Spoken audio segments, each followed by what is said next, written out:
تھے اسے موڑ کر آسانی سے زیرہ وغیرہ یہ ساری چیزیں بناتے تھے. اس کے بعد حضرت سلیمان علیہ السلام جو کہ حضرت داؤد کے بیٹے ہیں ان کا ذکر ہے. وَلِسُلَيْمَانَ الرِّيحَ غُدُوُّهَا شَهْرٌ وَرَوَاحُهَا شَهْرٌ. اللہ تعالیٰ نے حضرت سلیمان علیہ السلام کے تابع ہواؤں کو بھی ان کے تابع فرما دیا تھا، یعنی ہواؤں پر بھی ان کی حکومت تھی. وہ ہواؤں کے ذریعے اپنے تخت سے اڑ کر دوسری جگہ پہ جاتے، یعنی جو سفر بہت لمبا چوڑا ہوتا اس کو چند گھنٹوں میں ہی طے کر لیتے تھے. اور یہ کوئی بعید بات نہیں ہے. بعض لوگ سمجھ دیں گے بھائی یہ کیسی بات ہے کہ تخت ہوا میں اڑ رہا ہے اور آسمان میں انسان اڑ رہا ہے. تو یہ دیکھیں آپ، آج ہمارے لیے اس چیز کو سمجھنا کوئی مشکل نہیں ہے. ہم ایک کیا ہے، عام انسان ہیں. ہم فلائٹ کے ذریعے، پلین کے ذریعے ایک علاقے سے دوسرے علاقے کتنے آسانی سے چلے جاتے ہیں. یہ اپنی دماغ سے ہم نے بنایا. تو جب ہم ایسا بنا سکتے ہیں کہ انسان ایسی چیزیں بنا سکتا ہے، تو اللہ جو قادر مطلق ہے وہ اس بات پر قادر نہیں ہے کہ اپنے بندے کے لیے ہواؤں کو مسخر فرما دے. حضرت سلیمان علیہ السلام کے ساتھ یہی معاملہ تھا. اور جنوں پر بھی ان کی حکومت تھی، جن بھی ان کے تابع تھے. حضرت سلیمان علیہ السلام جنوں کے ذریعے بڑی بڑی عمارتوں کی تعمیر کرواتے تھے. اور ایسے ہی ہوا، حضرت سلیمان علیہ السلام ایک مرتبہ انہوں نے جنوں کو تعمیر کے کام میں لگایا. آیت نمبر 14 میں دیکھیں، فَلَمَّا قَضَيْنَا عَلَيْهِ الْمَوْتَ مَا دَلَّهُمْ عَلَى مَوْتِهِ إِلَّا دَابَّةُ الْأَرْضِ تَأْكُلُ مِنْ سَأَتَهُ. تو جب جن کام کر رہے تھے تو حضرت سلیمان علیہ السلام عصا لے کر کھڑے تھے کہ بھائی اللہ کے لیے عبادت کریں اور نگرانی بھی کرتے رہے جنوں کی. تو حضرت سلیمان علیہ السلام اپنے عصا کے سہارے کھڑے تھے اور جن کام کر رہے تھے، جن بھی دیکھ رہے تھے کہ بھائی ہماری نگرانی کر رہے ہیں. لیکن اللہ تعالیٰ نے اسی وقت حضرت سلیمان علیہ السلام کی روح کو قبض کر لیا اور ان کا انتقال ہو گیا. لیکن اس عصا کے سہارے ان کا جسم کھڑا رہا. تو جنوں کو معلوم نہیں ہوا کہ بھائی ان کا انتقال ہو چکا ہے. لیکن اور جن یہ دیکھنے لگے کہ بھائی وہ تو کھڑے ہیں، وہ ہماری نگرانی کر رہے ہیں، لہٰذا سب کام میں لگے رہے سارے جن. یہاں تک کہ ایک لمبی مدت گزر گئی. اللہ تعالیٰ نے دیمک کے کیڑے کو بھیجا جس نے ان کی لکڑی کو کھا لیا، لاٹھی کی لکڑی کو کھایا، ختم کیا. اور ایک لمبی مدت کے بعد ان کی لاٹھی ٹوٹ گئی، عصا ٹوٹ گیا اور آپ علیہ السلام کا جسم، آپ علیہ السلام نیچے گر گئے. تو اس وقت جنوں کو معلوم ہوا کہ بھئی ان کا تو انتقال ہو چکا ہے، حضرت سلیمان کی وفات ہو چکی ہے اور ہم تو سمجھ رہے تھے کہ ہماری نگرانی کر رہے ہیں.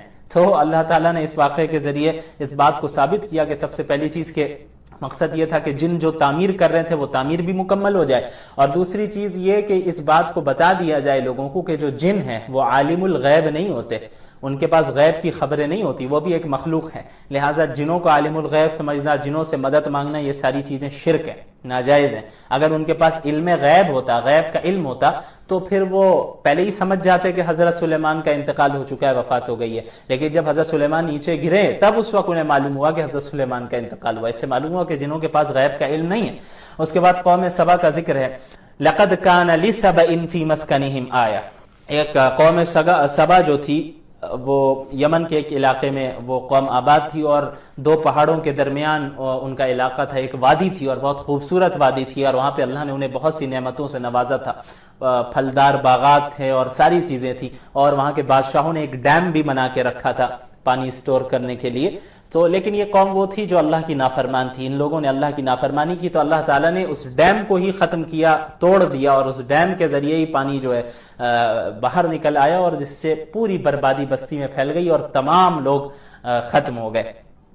اس کے بعد آیت نمبر 46 میں اللہ تعالیٰ نے غور و فکر کرنے کی دعوت دی. قُلْ إِنَّمَا أَعِظُكُمْ بِوَاحِدٍ أَن تَقُومُوا لِلَّهِ مَثْنَىٰ وَفُرَادَىٰ. اس میں مشرکین سے یہ کہا جا رہا ہے کہ بھئی آپ صلی اللہ علیہ وسلم کو تم مجنون کہتے ہو، غلط کہتے ہو، جھوٹا کہتے ہو.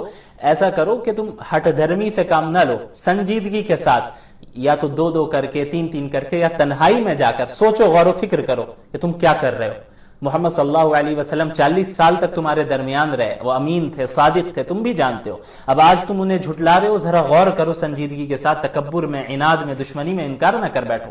اس کے بعد سورۃ الفاطر کی ابتدا ہوتی ہے. سورت کی پہلی آیت میں فاطر کا ذکر ہے. الحمدللہ فاطر السماوات والارض. اس وجہ سے، اسی مناسبت سے سورت کو سورہ فاطر کہا جاتا ہے. مکی سورت ہے. مکی سورتوں کی طرح توحید، رسالت، قیامت پر جو ہے زیادہ زور دیا گیا اور اسے ثابت کرنے کی کوشش کی گئی ہے. اور آپ صلی اللہ علیہ وسلم کو تسلی دی گئی ہے کہ مشرکین جو آپ کی تکذیب کرتے ہیں، آپ کو جھٹلاتے ہیں، اس سے آپ کو پریشان نہیں ہونا ہے. آپ کی ذمہ داری دعوت دینا ہے، تبلیغ کرنا ہے. اس کے بعد سب سے پہلے شروع میں فرشتوں کا ذکر ہے. الحمدللہ فاطر السماوات والارض جاعل الملائکۃ رسلا.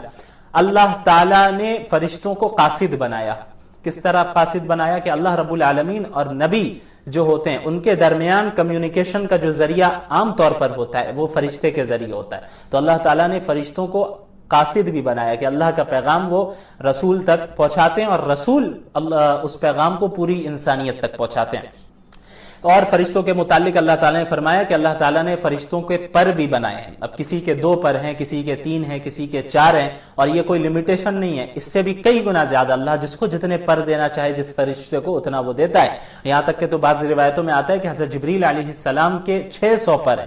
تو یہ اللہ نے اس طرح ان کی تخلیق فرمائی ہے. اس کے بعد اللہ نے فرمایا آیت نمبر 10 میں الیہ یصعد الکلم الطیب والعمل الصالح یرفعہ, کہ اللہ ہی کی طرف کلمہ طیب بلند ہوتا ہے. یعنی اس میں کلمہ توحید بھی مراد ہے, اور جو ذکر و اذکار اللہ کے لیے کیے جاتے ہیں وہ اذکار بھی اللہ ہی کی طرف بلند ہوتے ہیں. بلند ہونے کا کیا مطلب؟ اللہ کے ہاں مقبول ہوتے ہیں.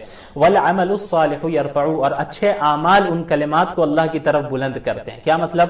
کہ اب اگر کوئی عمل نہیں کر رہا ہے, اچھا عمل نہیں کرتا لیکن ذکر کر رہا ہے, تو ممکن ہے کہ وہ اذکار اس کے قبول ہو جائے, قبولیت حاصل ہو جائے. لیکن جو قبولیت تامہ جسے ہم کہتے ہیں, مکمل قبولیت, پرفیکٹ قبولیت جو ہونی ہے وہ تو اعمال صالحہ کے ساتھ ہی, یعنی جب بندہ اعمال صالحہ بھی کر رہا ہو پھر اذکار بھی کر رہا ہو, تب اس سے جو ہے قبولیت تامہ حاصل ہو سکتی ہے. اس کے بعد آیت نمبر 32 میں اللہ تعالیٰ نے اس امت کے 3 قسم کے افراد کا ذکر کیا. ثم اورثنا الكتاب الذين اصطفينا من عبادنا فمنهم ظالم لنفسه ومنهم مقتصد ومنهم سابق بالخيرات باذن الله. اس امت محمد صلی اللہ علیہ وسلم کہ جو افراد ہیں ان کی 3 قسموں کا بیان ہے, سب اللہ کے منتخب ہیں. سب سے پہلی چیز ان میں بعض ظالم ہیں. ظالم وہ ہیں جو نیک اعمال بھی کچھ کرتے ہیں لیکن گناہوں سے بچتے نہیں ہیں, گناہ بھی کرتے رہتے ہیں. بعض معتدل ہیں, مقتصد معتدل وہ ہیں جو نیک حلال کام کرتے ہیں اور حرام سے بچتے ہیں لیکن مستحبات کو نہیں کرتے اور ناپسندیدہ چیزوں سے نہیں بچتے ہیں. اس کے علاوہ ایک تیسری قسم ہے سابق بالخیرات, جو خیر کے کاموں میں جو لوگ سبقت لے جاتے ہیں. وہ ایسے ہیں جو حرام چیزوں سے بچتے ہیں, حلال چیزوں کو کرتے ہیں, مکروہات سے بھی بچتے ہیں, مستحبات کو بھی کرتے ہیں. یہ سب سے اعلیٰ درجہ ہے ان افراد کا. اس کے بعد آیت نمبر 45 میں اللہ تعالیٰ نے فرمایا وَلَوْ يُؤَاخِذُ اللَّهُ النَّاسَ بِمَا كَسَبُوا مَا تَرَكَ عَلَى ظَهْرِهَا مِن دَابَّةٍ, کہ اگر اللہ تعالیٰ گناہوں کی وجہ سے, کفریہ اعمال کی وجہ سے, شرک کی وجہ سے, بد اعمالیوں کی وجہ سے اگر بندوں کی پکڑ کرنے لگ جاتا, فوراً پکڑ کرنے لگ جاتا, تو اس زمین میں کسی ایک کو بھی نہیں چھوڑتا. انسان, جانور سب ختم ہو جاتے, ہلاک ہو جاتے. یعنی اللہ کا احسان ہے کہ اللہ فوراً پکڑ نہیں کرتا ہے, ورنہ آپ دیکھیں اللہ کی کتنی نافرمانی اس دنیا میں کی جاتی ہے. اللہ کی زمین, اللہ کا سب کچھ, اور اسی کے خلاف بغاوت کی جا رہی ہے. اسی کی جگہ پہ, اسی کی دنیا میں اپنا حق جتایا جا رہا ہے اور اللہ ہی کی نافرمانی کی جا رہی ہے اسی کی نعمتوں کو استعمال کرتے ہوئے. تو حق